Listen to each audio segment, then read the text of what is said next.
다연아, 지난 시간에 상제님 천지공사는 크게 세운과 도운으로 펼쳐진다는 거 배웠지? 네. 그래. 그중에서도 오늘은 상제님께서 세계 정치 질서가 흘러가는 큰 틀을 짜놓으신 세운 공사에 대한 말씀 같이 살펴볼 거야. 엄마가 성구 말씀 읽어볼게. 잘 들어봐. 네.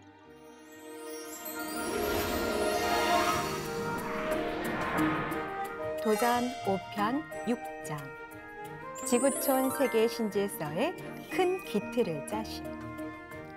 상제님께서 말씀하시기를 내가 이제 천지의 판을 짜러 회문산에 들어가노라. 현하 대세를 오선 위기의 기령으로 돌리나니 두 신선은 판을 대하고 두 신선은 각기 훈수하고 한 신선은 주인이라.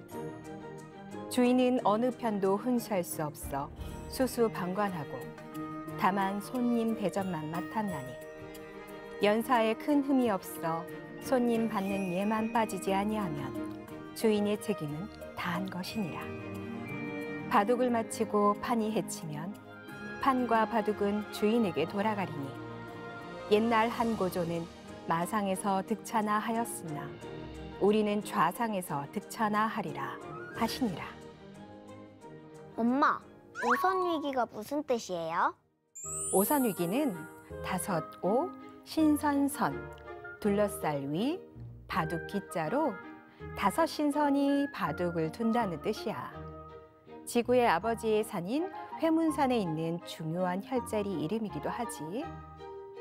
상제님께서는 회문산의 오선 위기 혈의 기운을 취해 한반도를 중심으로 다섯 신선이 바둑을 두는 모습으로 세계의 역사가 흘러가도록 프로그램을 짜셨어. 아, 그런데 엄마, 왜 하필 바둑이에요? 지난번에 원안의 역사의 뿌리인 단주에 대한 말씀 배웠던 거 기억나? 네. 단주는 모두가 함께 잘 사는 세상을 만들려는 큰 꿈을 가지고 있었는데 왕위를 물려받지 못하고 쫓겨나서 큰 원한을 품고 죽었어요. 맞아. 요임금이 단주를 변방으로 쫓아보내면서 만들어준 게 바둑이었어. 역사상 최초로 바둑을 둔 분이 바로 단주인 거지. 천하를 다스리고자 했던 단주가 외딴 곳으로 쫓겨나 할 수 있는 게 바둑밖에 없었으니 그 원한이 얼마나 컸을까? 정말 답답하고 억울했을 것 같아요. 그래. 상제님께서는 단주의 원한이 천륜을 해한 기록의 시초이자 원의 역사의 처음이라고 밝혀주셨어. 천매듭이 잘 풀려야 엉켜있는 실타래가 풀리듯 단주 해원을 맨 처음으로 해야 역사 속에서 쌓여온 모든 원한들이 풀릴 수 있다고 하셨지. 아, 그래서 세운공사에 단주에 바둑을 쓰신 거군요. 맞아. 상제님께서는 단주의 깊은 원한을 풀어주시기 위해 세계 역사가 돌아가는 큰 틀을 바둑판에 붙이셨어. 그리고 단주를 세계 역사를 관장하는 주신으로 임명하셨지. 그 말씀 우리 다연이가 한번 읽어줄래? 네. 도전 4편 20장 단주 해원 도수는 오선 위기로부터. 상제님께서 말씀하시기를 회문산에 오선 위기가 있나니 바둑은 당뇨가 창시하여 단주에게 전수하였느니라. 그러므로 단주의 해원은 오선 위기로부터 비롯되나니 천하의 대운이 이로부터 열리느니라 하시니라. 도전 4편 31장 이제 단주를 자미원에 위쾌하여 다가오는 성경세계에서 세운을 통할하게 하느니라. 그런데 엄마, 다섯 신선이 바둑을 두는 것처럼 세계 정치 질서가 돌아간다는 게 어떤 뜻인지 잘 모르겠어요.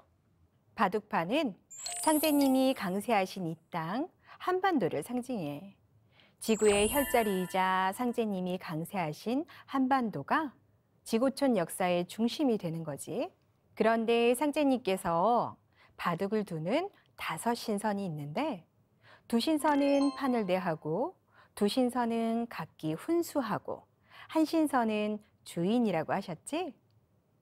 이 주인은 누굴까? 한반도가 바둑판이니까 주인은 우리나라일 것 같아요. 맞아. 5신선 중 주인은 당시 조선, 지금의 대한민국이야. 그럼 나머지 4신선은 누굴까? 그건 잘 모르겠어요.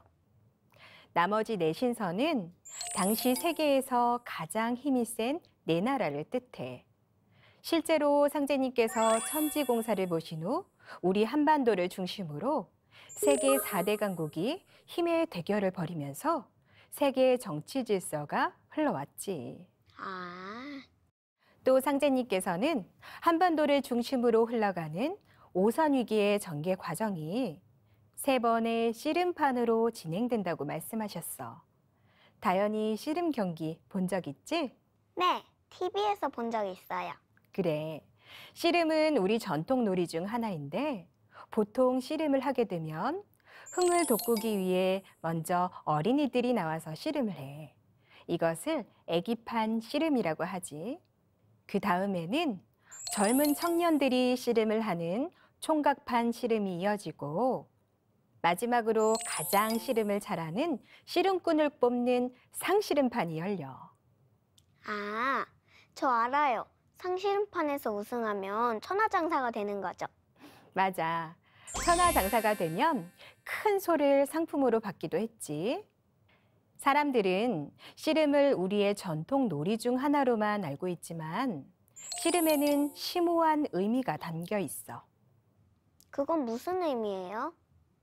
씨름하는 두 선수가 잡는 청삿바, 혼삭바는 천지의 음양을 상징하고 두 선수가 둥근 모래판 위에서 엎치락 뒤치락하며 씨름하는 모습은 태극을 상징해. 씨름 속에 선천상극의 음양운동의 이치가 담겨 있는 거지. 우와, 씨름에 그렇게 깊은 의미가 있는지 몰랐어요.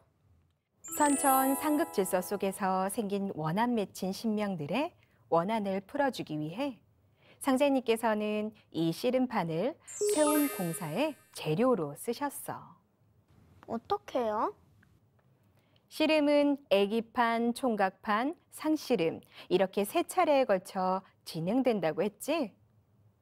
그것처럼 상제님께서 천지공사를 보신 후부터 가을 세상이 오기 전까지 지구촌에 3번의 씨름, 즉 3번의 큰 전쟁이 일어나면서 천지 신명들이 해원을 하고 선천 역사가 매듭지어지게 하신 거지.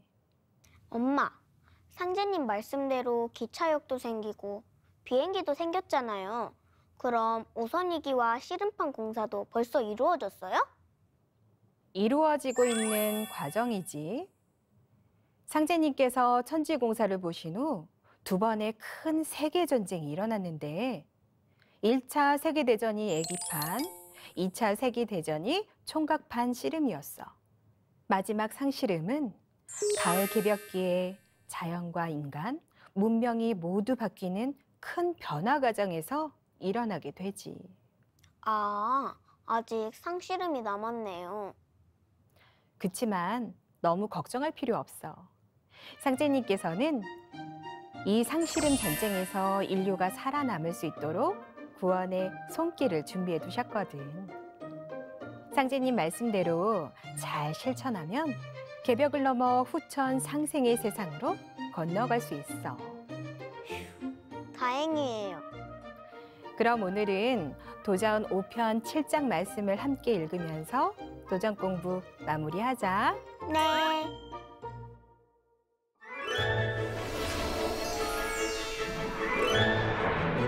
도전 5편 7장 상씨름으로 판을 마치리라. 하루는 상제님께서 말씀하시기를 현하 대세가 씨름판과 같으니 애기판과 총각판이 지난 뒤에 상씨름으로 판을 마치리라 하시고 종이에 태극 형상의 선을 그리시며 이것이 38선이니라 하시니라.